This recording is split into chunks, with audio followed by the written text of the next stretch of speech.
and Jonah who talked about all of this afternoon on the Ultimate Dallas Sports Show. So now we look ahead to Game 3, guys.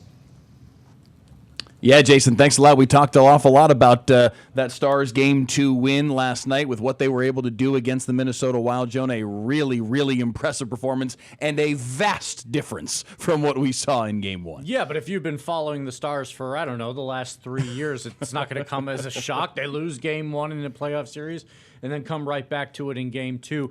I was really proud of them to play physical hockey. It's not always what they like to do. They're more of a skilled team, but that hit by Colin Blackwell set the tone early. So did some key saves by Jake Ottinger as well, Andrew. Yeah, I was going to say that Ottinger was the key to me. He had a save that led directly to the Stars' first goal, and that kind of let everyone know he's locked in tonight. He might have given up a little bit of a not nifty one, but on a 4-on-4 difficult situation where it tied game. But some of the saves he made in that first period, some of the saves he made in the third period, it's proof positive. Again, you want this guy in the pipes when it comes to the playoffs.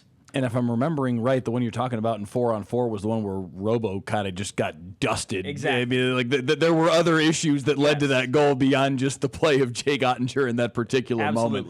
But listen, very impressive win, very impressive performance, very good signs for this team as they get ready to go to Minnesota. Reasons to believe that this team can do what they've done for the last 4 years, and despite the fact that they lose Game 1, still figure out a way to make the series happen. Yeah, I mean, historically, they've gone to 3 straight Western Conference Finals, and they've lost Game 1 in all those playoff series. They've lost Game 1 the majority of the time, so they can certainly claw back from it. They're not making it easy on themselves, setting themselves into a longer series theoretically, with the Colorado Avalanche presumably waiting on the other end. But they have to stay in the moment. Matt Duchene said this after Game 1. They just have to play each game and not think ahead. And when they do that, they play like they did last night and come away with the victory. It'll be interesting to see what they do with the little bulletin board material, too, with Nick Foligno coming on and saying, hey, we like it 5-on-5. I'm not sure they do.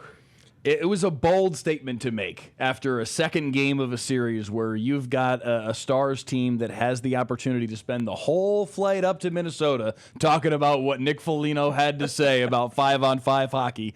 All right. You want to put your dukes up and make that comment? Bet. Was it Nick or Marcus? I thought it was Nick. You can have the brothers Foligno. But we also had Drew Pearson on the show today, and he was a blast to talk about. And he would talk about having opinions. He had some opinions. He had some opinions about Bill Belichick waiting his turn to go to the Hall of Fame, and he also had some opinions, Andrew, about the Hail Mary. And you kind of grilled him a little bit on that. I grilled him a touch. All right, I felt like Jonah called me out on it. Like I felt like I was going to go in there all bravado, and then once Drew Pearson starts talking, he's very easy to get sucked into his rhythm, I think is the best way to put it. He says this after the fact. Of course. We had Drew on for 20-plus minutes, and you just couldn't do it. It wasn't you couldn't even fight him on the push-off. Well, I couldn't. He wouldn't let me. He literally shoved me away every time I had a chance to. Or because he didn't push off, and it was just contact. Right. In his estimation, where he's saying, I literally beat the whatever out of the defensive back, that's not pushing off. But no, it's not about that. He was great to have on. It was great to kind of go through a mini therapy session with half the stuff I've heard most of my life, dividing my household. Just for context, my mom is a Vikings fan, my dad is a Cowboys fan. Drew Pearson's been at the heart of a lot, to put it at least.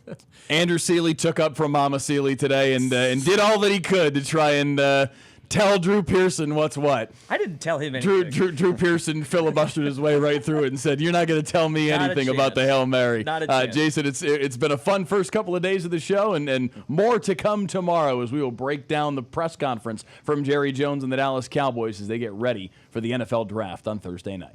All right, after just listening to this recap, Drew Pearson may be wanting to come back on for a rebuttal there. We'll have to see on that. You can catch our sports guys on the Ultimate Dallas Sports Show, airing every weekday from noon to 1 on WFAA+. That is totally free to download to your TV and start streaming wherever you are. It's good stuff. Cass?